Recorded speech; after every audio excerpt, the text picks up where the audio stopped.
The StepRight system is built with the ability for a provider or a physical therapist to have their clients fill out certain types of assessment tools.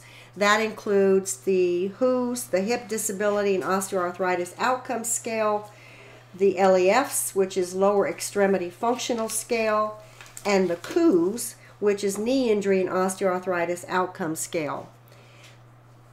The way that this system works is that the provider goes into the URL stepright.com and under the email uses their credential, their email address to actually get in, and puts in their password. For any patient that they have created an account for and for whom they would like to have perform an assessment, they go to the patient, drop down, find their patient, and then across the top click on assessments. Now before I get started here, I would like to remind you that the system itself has a built-in notification. The notification for a client to do the assessment does not go to the application on the phone. It is resident in the website itself. So for the patient to see that they have an assessment that the provider would like for them to do necessitates their credentialing into the website and going to the dashboard so that they can actually see the notification or the assigned assessment. So it's really, I think, important for the provider to let their clients know, one, how important it is for compliance to at least credential in 2 or 3 times a week and actually get into the website, whether straight from the computer or from their phone application, and see their smiley faces and see how well they are doing.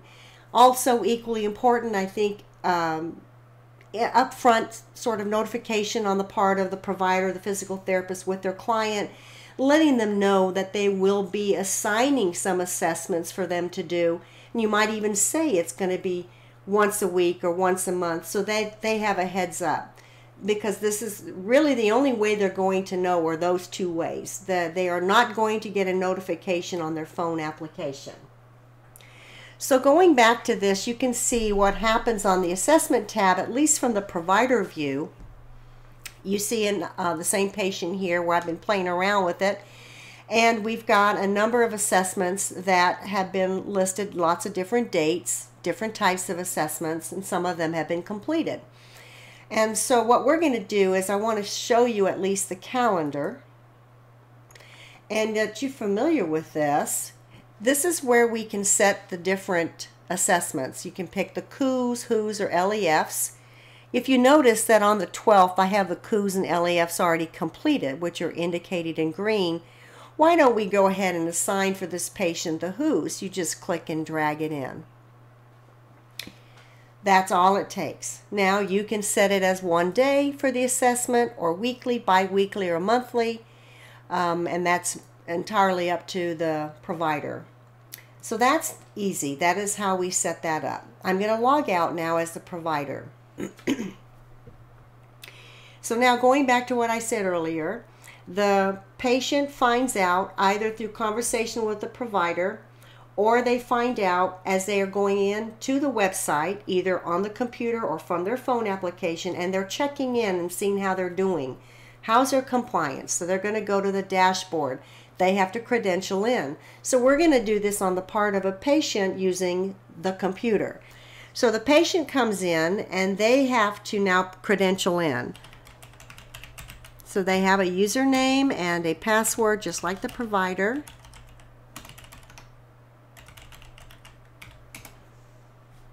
There we go. And now, remember, now they're only going in here to see their dashboard. They want to see their smiley faces. But if they have an assessment due for the day in which they credential in, they're immediately going to get a notification telling them action required. You are required to fill out an assessment provided by your doctor. Can you complete the assessment now? And they can say, no, I'm busy. Or they can say, yes, please take me there. And so we're going to click on that. On the back part, this is what the patient sees, providers. This is what your patients see when they click in and they look at compliance. Okay, so for this purpose right now, we're going to go on straight to the assessment. So this is the WHOs that we added when we were in as a provider. And you can see they have various factors looking at symptoms, and we're just going to arbitrarily pick some. Stiffness, level of pain. Then there's some variety of exercises, different types of movements. How much pain is there when they are exercising those types of movements?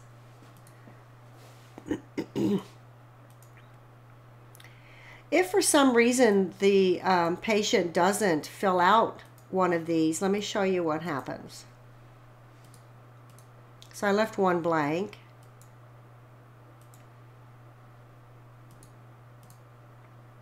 And you know, I'm just kind of bouncing around for the purposes of this demonstration. This is a rather lengthy assessment scale.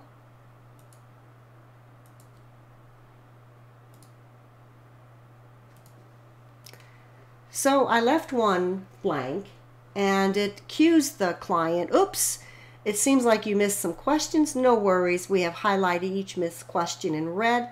Please scroll up and answer the remaining questions in this assessment. They'll click OK. Let's go find that one in red, and there it is. And we'll finish that up and then go back down and submit the assessment. There we go. So now the one that we added, the KOOS, is on the list of completed assessments, and so now the patient's done what they needed to do, and let's go ahead and log out. Now, at some point, the provider, the clinical therapist, is going to want to go in and check on the results of those assessments, so we're going to go in now as the provider. Let me get my fingers right here.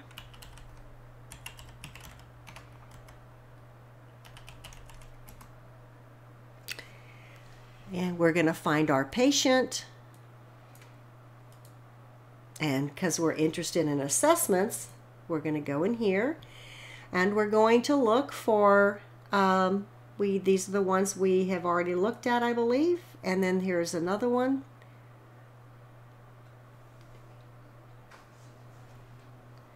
So you could look at any of these, right, for that particular day. The WHOs was completed. We can just do a quick look.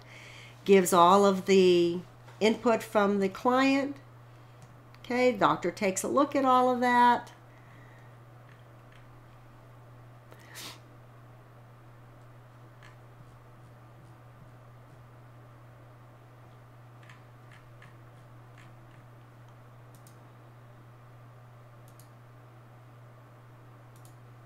Go back and let's look at this one. We get all this information we need from the knees injury and osteoarthritis outcome score. Lots of good information there. Can you imagine looking at this over the course of 2 or 3 months? Could be very telling on how your patient is doing. And of course the last one. None of these can be changed by the provider. As you can see, I can click on all of this. It doesn't change. Not that a provider would do that. And so that's basically it.